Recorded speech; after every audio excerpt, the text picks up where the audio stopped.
rencontre avec Jean-Claude Basset, donc pasteur à la retraite de Genève et chargé de cours également. Aussi à la retraite. Aussi à la retraite, et tu as été à Lausanne, je crois. Voilà, pendant plus de 20 ans, dans le domaine de l'islam et des relations interreligieuses. Voilà.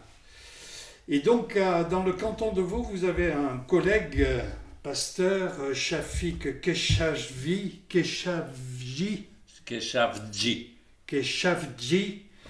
qui est connu en tant qu'écrivain, pourrait-on dire, et en tant que pasteur, bien sûr, en tant que théologien. Je crois qu'il a enseigné à Genève, après avoir été pasteur dans le canton de Vaud.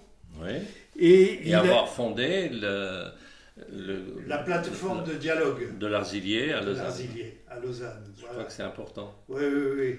C'est d'autant plus important qu'aujourd'hui, l'Arzilier prend des distances avec Shafik à propos de sa dernière parution qui fait grand bruit en Suisse et au-delà de la Suisse, avec ce titre, l'islam conquérant. Peut-être un mot pour présenter Shafik, qui a été un auteur et qui est un auteur à succès. Je me souviens de son livre Le Sage, le Roi et le Bouffon. Tout à fait. Qui a eu beaucoup de succès d'édition important. Et qui a été largement traduit dans une bonne quinzaine de langues. Tout à fait. Alors, d'abord, moi, je tiens à dire, c'est d'abord un ami, parce qu'il se trouve qu'on a, d'une part, fait nos études, pas ensemble, mais on avait le même directeur pour notre thèse de doctorat, qu'on a passé à quelques mois après. Et puis, on s'est retrouvés à de nombreuses occasions, y compris dans le cadre de cours qu'on a donnés ensemble. Donc, c'est sur cette base-là que Shafik m'a remis ce livre. On était d'ailleurs dans une formation ensemble pour une journée de formation où on intervenait les deux. Et c'est dans ce cadre-là qu'il m'a remis ce livre. Donc, c'était en janvier de 2019. Donc, l'islam conquérant. Et alors, tu peux nous dire un petit mot de plus sur Shafik, qui a été pasteur donc, dans le canton de Vaud et qui était indien lui-même. Alors, son origine, il est d'origine effectivement indienne, mais il est né au Kenya. Il appartient à une famille qui est ismaélienne, donc, et au fond, il a eu sa formation en Suisse, et puis c'est en retournant en Inde qu'il a au fond redécouvert le christianisme. Donc, et d'où son engagement dans le cadre d'une sensibilité, je dirais, évangélique, mais qui s'intègre dans l'Église réformée du canton de Vaud.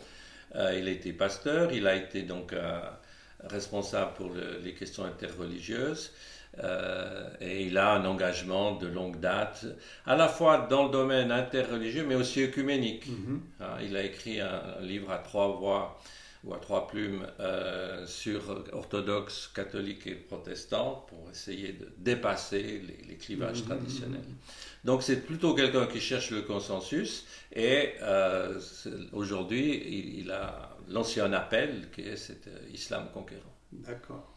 Et il est lui-même très engagé dans le dialogue interreligieux. On parlait de l'Arzilier, qui est une plateforme de dialogue et de rencontre. Tout à fait. À Lausanne. Parallèlement, quand moi je lançais la plateforme interreligieuse à Genève, lui était au point de départ et fondateur ou cofondateur de l'Arzilier, la maison de dialogue de l'Arzilier, qui effectivement, qu'il a dirigé, il a été le responsable, il avait un temps pour cela donné par l'Église protestante,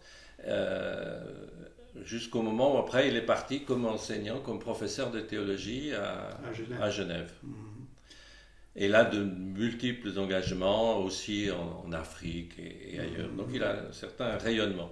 Oui, il est particulièrement fondé à vivre et à parler et à théoriser le dialogue interreligieux et le dialogue entre les religions. Son parcours personnel est une forme de dialogue interreligieux. Tout à fait. Ce qui fait que, à la fois, il a dans sa propre famille des musulmans, donc il ne fait pas les amalgames qu'on voit parfois, qui tombe à l'anti-islamisme ou ce que certains appellent l'islamophobie, ça n'empêche pas de dire un certain nombre de choses que peut-être, qui trouvent écho dans la société.